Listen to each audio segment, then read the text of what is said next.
The forest had always felt alive, but never in the way it did the night Zara returned. She hadn't planned to come back to the village, not after everything she had endured growing up. But fate had a cruel sense of timing. Her mother's sudden disappearance forced her home after 7 long years. The villagers whispered that she had wandered into the old woods at dusk, muttering something about a voice calling her name, and never came out. Zara stood at the edge of the forest, a faint wind brushing against her hair like cold fingers. The woods were darker than she remembered. The trees seemed taller, twisted, almost watchful. The ground smelled of damp soil and rotting leaves. She swallowed the tight knot rising in her throat and stepped forward, each foot sinking slightly into the soft, uneven earth. She felt something old awaken around her, a presence that had been sleeping for too long. A faint whisper drifted through the air. Zara. Her heart stuttered. The sound was faint, almost delicate, as though carried on the wind, but it had shape, intention.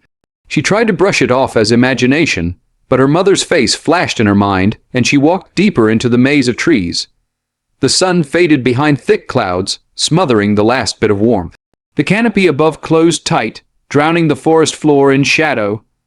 Zara's breath formed thin mist as she moved carefully between the crooked trunks. A path formed beneath her feet, one she didn't remember but found herself following as if something unseen was guiding her. The deeper she went, the more the world behind her faded. The sounds of insects, the rustling of leaves, even her own footsteps seemed to dim. Her pulse pounded in her ears. Her body felt weightless, as though she were slipping into a dream.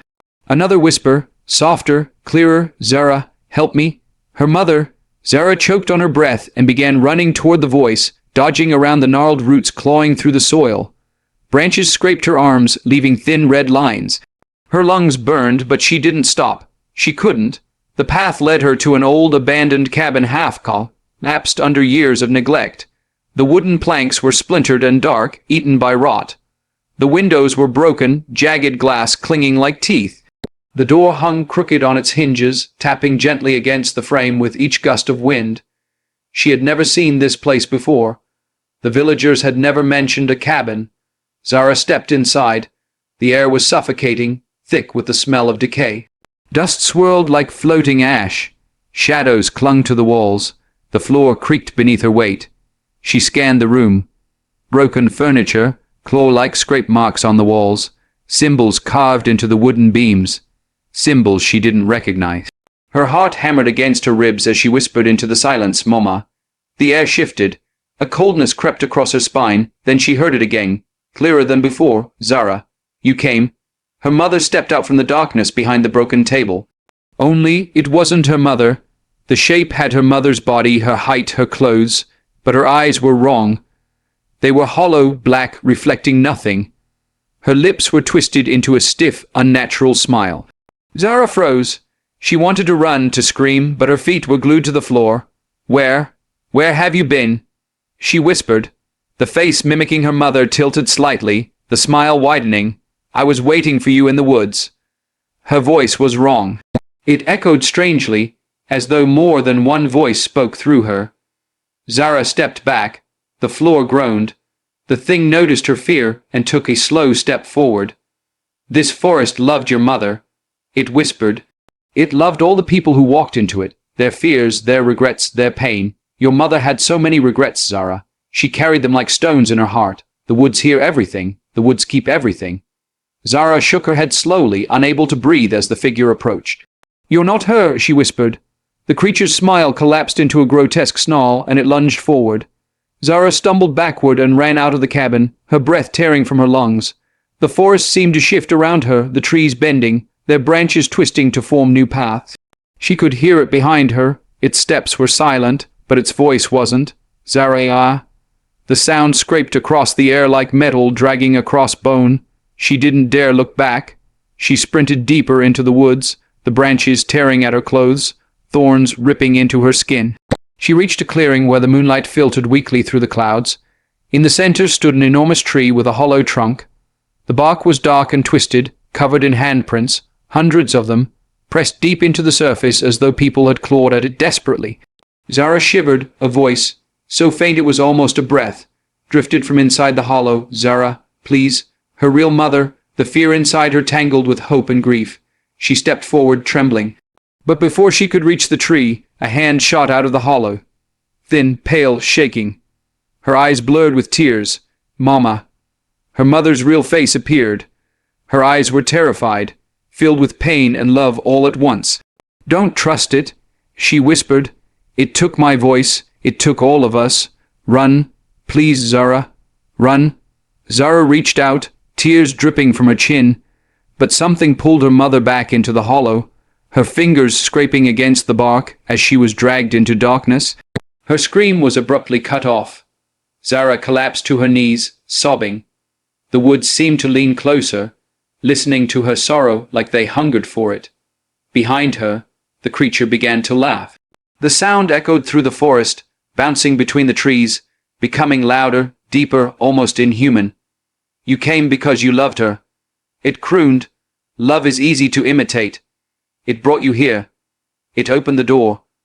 Zara stood up slowly, wiping her tears even as they kept falling. Something in her broke, but something else hardened. She would not let the forest win. She would not let it keep her mother. She looked around, desperate, searching for anything she could use. She spotted a broken branch on the ground, sharp at the end. She picked it up and gripped it tightly. The creature stepped into the moonlight. Its form shifted, flickering between her mother's face and hundreds of others. Men, women, children, faces twisted in agony. You cannot save her, it hissed. She belongs to the woods now. Zara didn't respond. She rushed at it with the jagged branch, screaming with all the pain in her chest. The creature shifted, its arm snapping out to swipe at her. She ducked, rolled across the ground, and plunged the sharp wood into its side. A thick, black fluid oozed out. The creature shrieked, a horrible, piercing sound that rattled her bones. The forest erupted in whispers, swirling around her like a storm.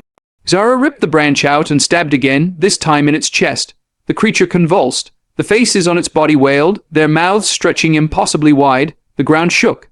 The tree behind them creaked loudly, the hollow glowing with a faint, eerie light. Zara felt energy crackle through the air like static. The creature staggered back toward the ancient tree, its form flickering violently. You don't understand, it cried, its voice breaking into 100 echoes. If I fall, they all fall. Zara hesitated.